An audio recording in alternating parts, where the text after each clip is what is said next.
Sekarang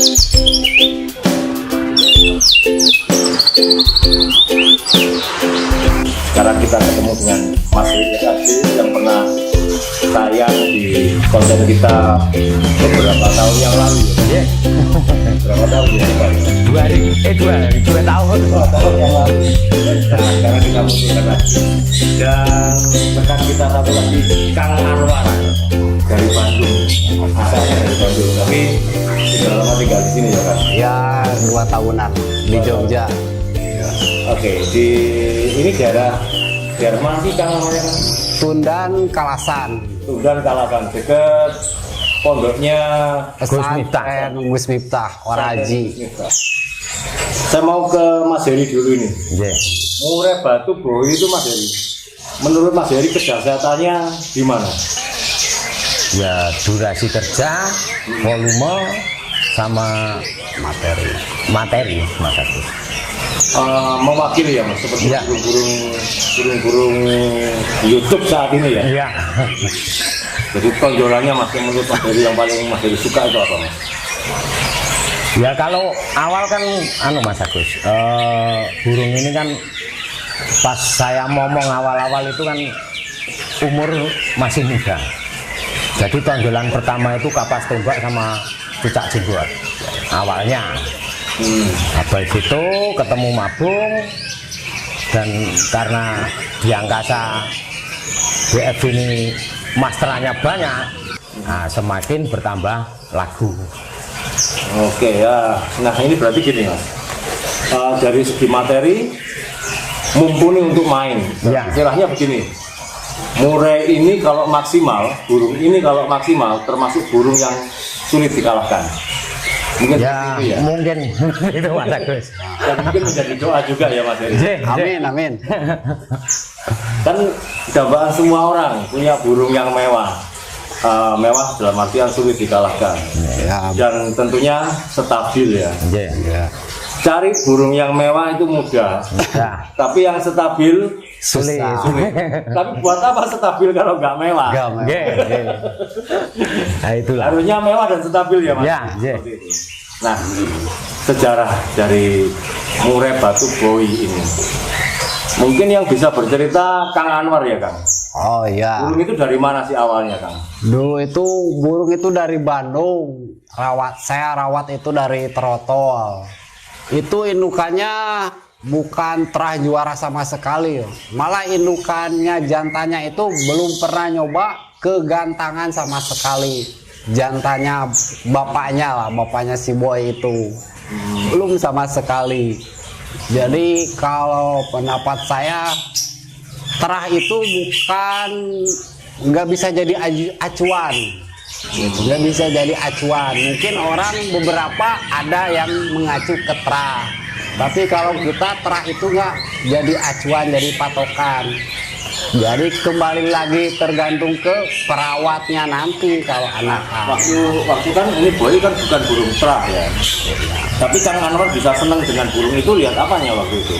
Saya ya nggak tahu ya, kayak insting alami aja. Begitu pas trotol, saya lihat dia lagi istilah ada cetek-cetek gitunya, ke hati itu kayak wah, ini burung kayaknya dahsyat. Itu cuma angan-angan aja ya. Dia sehari-hari di rumah ya. Minat sehari-hari di rumah. Dia peka terhadap lingkungan. Iya, lingkungan dia peka, merespons ya. Kalau ada sesuatu yang asing, bunyi-bunyian yang asing, dia langsung merespon. Langsung nembak ya. Faktor tinggi gitu kan artinya. Kencang kalau faktor jangan ditanya. Faktor bener ya. Ya. Nah, terus itu burung siapa sih Kang?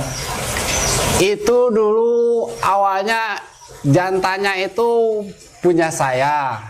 Karena apa? Saya masukkan, saya ini kan istilahnya cuma pekati kah. Bos saya itu seorang Romo Katolik. Dia juga pastor. Ya, pastor. Dia juga menjabat sebagai angkatan udara. Sekarang Letnan 1. Usianya masih muda kok gitu. Gak banyak gitu. Pastor yang tentara atau tentara yang pastor itu di Indonesia paling nggak banyak teman-teman. Ya, Paling nggak banyak. sampai 5 jari ya hitungannya. Ya, Iya. Jadi kalau itu Romo siapa? Romo Itu namanya. Romo Nasib, kalau Suroto. panjangnya Paulus Nasib Suroto. Biasa disebut nama Katoliknya itu Mona. Mona. Ya. Monasib.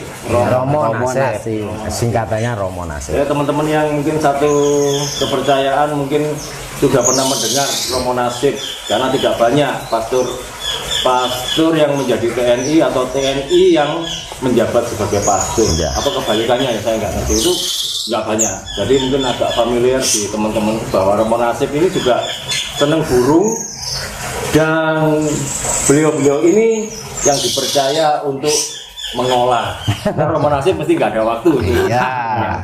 Di kesatuan juga sibuk, dan di gereja juga kesibukannya pasti luar biasa. Oke, lanjut ke Kang Anwar tentang Boy tadi.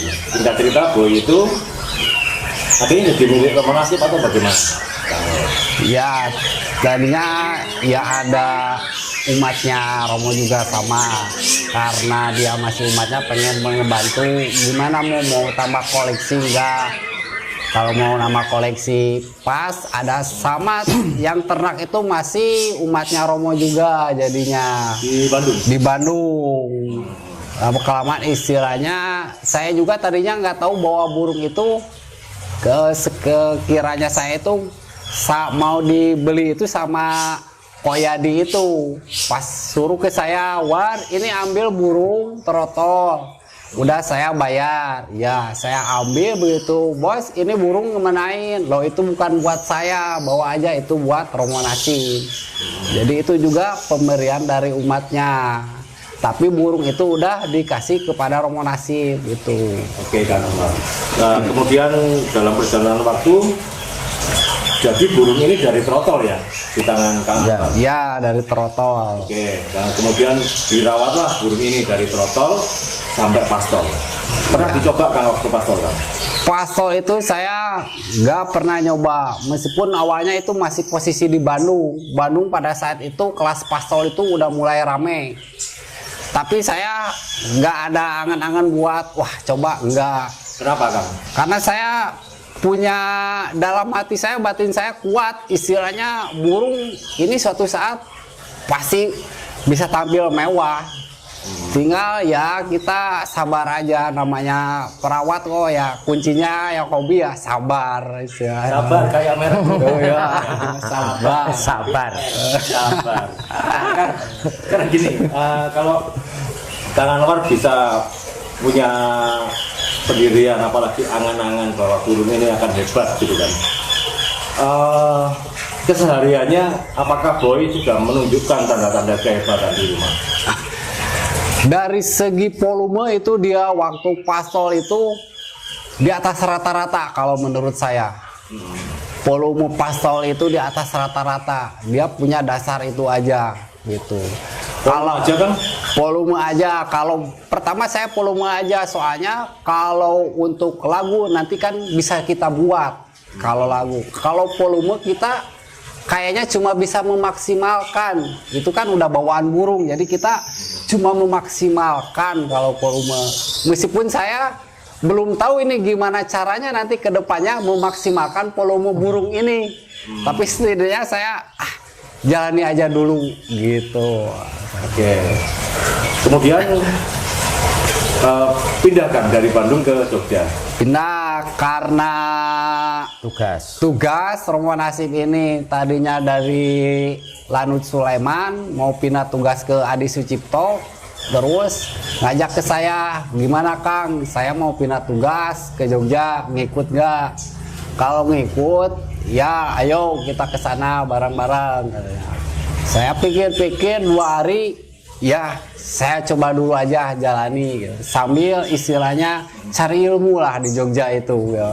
Lihat-lihat, tambah-tambah seduluran gitu. Tambah pengalaman gitu. Terus katanya piala dunianya lomba burung itu di Jogja loh Kang.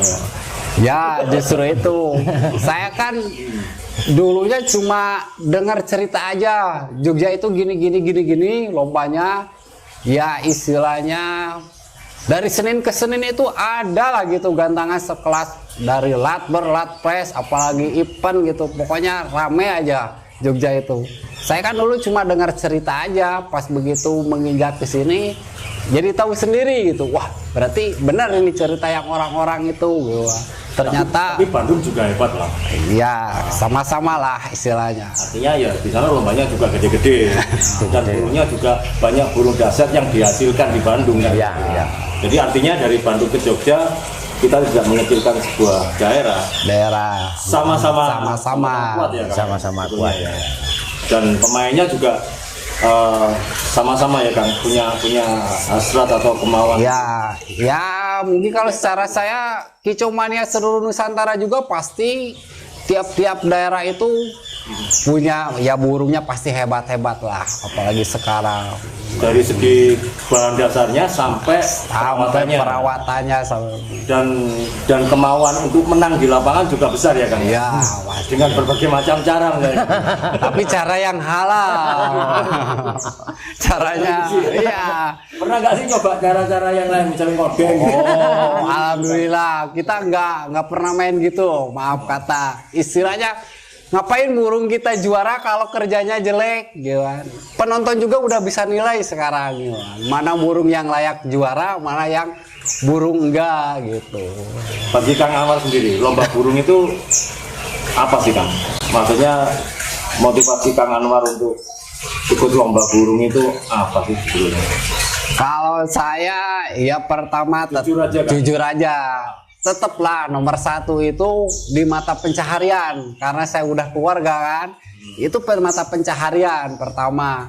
Yang keduanya kalau lomba burung itu kayaknya ketemu orang belum kenal aja kegantangan, welcome lah, saling nyapa, sekedar salaman juga. Kadang-kadang ketemu di jalan yang lain dia nyapa meskipun nggak tahu namanya, nyapa cuma ingat wajahnya, oh pernah ketemu di gantangan anu, oh pernah ketemu di gantangan anu. Artinya nggak ada batasan. Nggak ada batasan. Entah itu nyuwun sewu itu kuli bangunan, perawat, sampai ketemu dokter, romo, bos, atau siapapun Tetap saudara. Tetap saudara. Ya, saudara. Satu hobi, satu saudara. soulmate. Iya. Oke. Nah, sampai di Jogja nih Kang. Kang Anwar lihat Boy ini gimana Kang? Mampu nggak kira-kira waktu itu Kang? Mampu nggak kira-kira melawan atau meladeni kekuatan burung-burung yang ada di Jogja? Latberannya Jogja beda kan? Iya. Nilainya mungkin di latber 20.000 sampai 50.000 yang datang burung seperti apa gitu? Ya, justru itu. Gimana Kang? Kalau menurut saya sendiri ya, saya nggak akan membanding-bandingkan burung si A itu hebat, burung si B itu lebih hebat. Selama burung itu kita main fair play, istilahnya burung sama burung yang tarung, mainnya fair play, saya tetap berani. Masalah mau kalah, menang kalah itu nggak jadi ini. Penting kita nyuguhkan dulu aja burung kita itu nih segini semaksimalnya. Kalau kekurangan pasti ada, semua burung juga. Nggak ada yang sempurna kan, cuma saya gimana caranya ya istilahnya jiwa pektar itu tetap ada lah. Oke Kang, nah Boy mau tampil waktu itu Kang? Boy itu datang ke sini itu lama nggak ini karena kendalanya susah mabung dari pasolnya. Pasol mau merah ke merah itu dia lama mabung sekitar hampir 2 tahunan. Kesini mampir ke Jogja, terus ketemulah di Gantangan sama Pak Heri ini. Di sini awalnya pernah dengar cerita, ini loh Pak Heri SAJ, Heris SAJ Jogja itu udah pada kenal, dia orangnya gini-gini garap burung. Kebetulan di Gantangan ketemu lah gitu, oh makanya ajak ngobrol. Nah dari beliau ini saya juga nambah ilmu gitu. Sempet nonton YouTube-nya Mas Heri nggak waktu itu?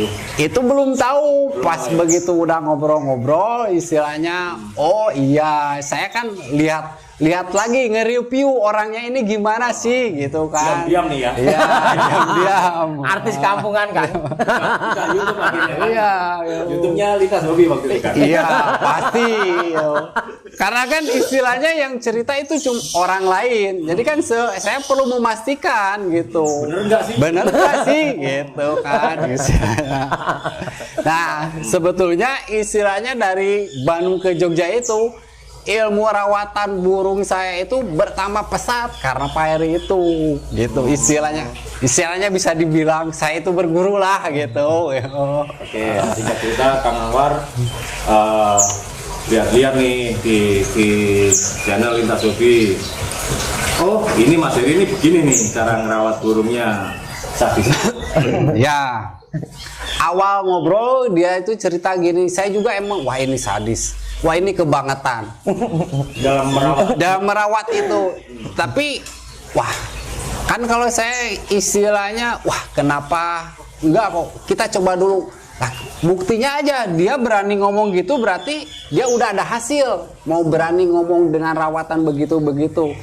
Saya coba buktikan, bisa langsung dipraktek. Jadi nanti saya kerasa sendiri. Jadi saya omongan dia itu benar nggak gitu kan? Istilahnya kita ya saya tetap ada orang ngasih tahu, saya pasti terima. Tapi nanti saya pikir saya buktikan kalau itu bagus, masuklah ke burung rawatan yang kita rawat. Ya saya jalankan gitu.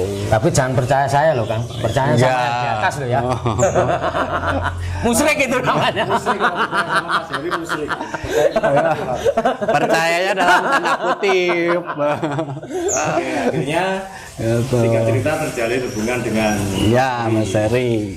akhirnya Boy diserahkan ke Mas Heri atau bagaimana? Ya karena Mas Heri ini di sini dulu saking banyaknya murai dia bilang wah ini tempat nggak mumpuni buat ngurung burung sebanyak ini di rumah ini. Terus Mas Heri bilang ya coba saya bantu garap satu-satu misalkan. Coba saya garap satu dulu aja nyoba mau bantu dia. Ya saya kan dengan senang hati ya silakan, berarti mengurangi beban saya Om. Waktu itu ada berapa burung kan yang harus dirawat?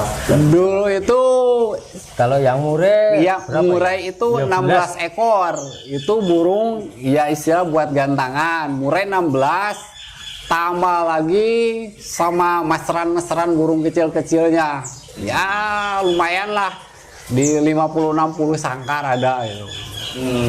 Kemudian pindah ke Mas Heri si Boy ini atau beberapa burung gantangan? Gua kalau yang awal-awal itu saya nyoba Mas. Sebelum Boy ini kan saya burungnya Romo banyak. Nah, saya nyoba dari gambarnya burung A, burung B, burung C kan gitu kan. Alhamdulillah bisa jalan. Tapi saya kan punya target sendiri dalam arti oh ini cuma gampangannya buat OC-OC untuk ladberan. Oh ini tingkatnya cuma buat ladbres kan gitu. Lah tahu-tahu Kang Anwar ini sama Kang Anwar nyoba Boy ini habis mabung Mas. Nyoba Boy saya lihat burung ini wah ini calon ini gitu. Pas tampil maksimal Mas atau setengah-setengah waktu itu? Maksimal Mas, tapi pas di pelangi itu ada Perdana nebok.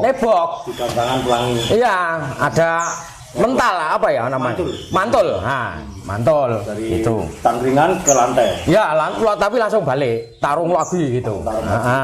Itu saya lihat itu keyakinan saya nomor 1 Mas. Tapi karena ada mantul ini tadi ya udah.